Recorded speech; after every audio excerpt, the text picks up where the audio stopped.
to dissolve Dáil Éireann to allow a general election to be held on Friday, the 29th of November. I want to start by saying to the people of this great country, this great democracy, you alone are sovereign. You go out and you cast your vote, and in return, you're entitled to good government and hard work.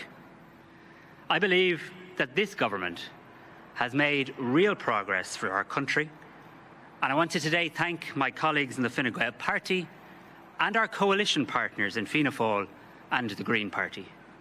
We did not agree on every issue, but we did always work hard and together for the good of the Irish people. Our coalition delivered 5 progressive budgets that protected our people during the COVID pandemic, during Russia's ongoing illegal invasion of Ukraine, and the cost of living crisis that flowed from the return of the war to Europe. Our coalition is delivering new homes across our country, and it has built up the finances and the plans to deliver the homes that our people need in the future. The time is now right to ask the Irish people to give a new mandate. Ireland is a country of industry, of enterprise, of agriculture and education, community, culture and compassion. On the international stage, we are a country of conscience, a country that believes in international law. The voices of our more than 5 million citizens are listened to because of our track record and moral compass, seen most clearly in the recognition of the State of Palestine in May. We are a small country with a big influence all over the world, and we have many assets, but no asset more valuable than our people. Irish people are decent, they're hard-working, they're fair, and it is the honour of my lifetime to serve as your Taoiseach. In just 7 short months, I've travelled to every part of this beautiful country. I've met thousands of you, and we've discussed hundreds of issues. Your concerns are my priorities. And over the next 3 weeks, I will seek a mandate to continue as your Taoiseach and to deliver for you on the things that matter most to you, your family, your community, and to our country. I want to secure your future. Others will, of course, seek alternative mandates. And it's vital we have an election that fully considers our very different visions for our country's economic and social future. The progress Ireland has made and can make should never be taken for granted. This election must be a safe and respectful campaign for all politicians and all their teams, and I wish all candidates luck. Finally, I ask just one thing of the Irish people. Value your vote. Use your voice. That's how this country works. It's how we listen. It's how we act on your behalf. Ladies and gentlemen, if you give me your trust, I will give you my all. That is the Irish Prime Minister, the Taoiseach, Simon Harris, announcing to his country that there will be a general election on the 29th of November, just 3 weeks exactly then until that. It was a snap election, although it had been well signalled in the past month or so that this may happen. Parliament would have been dissolved anyway.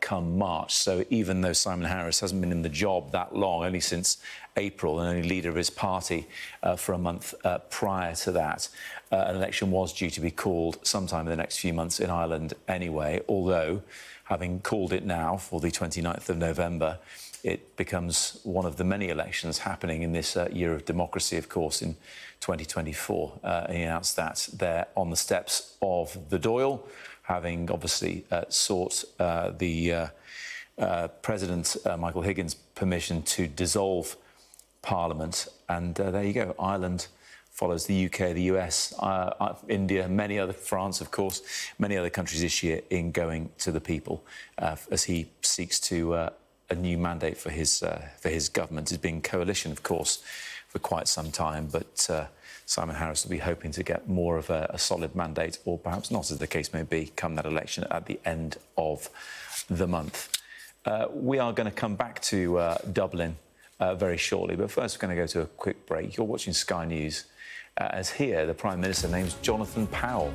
This man on your screen right now is his new National Security Advisor, well known to people who would have followed New Labour politics in the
Alex Thomas from the Institute for Government to talk about this. Alex, good to see you. What's your reaction?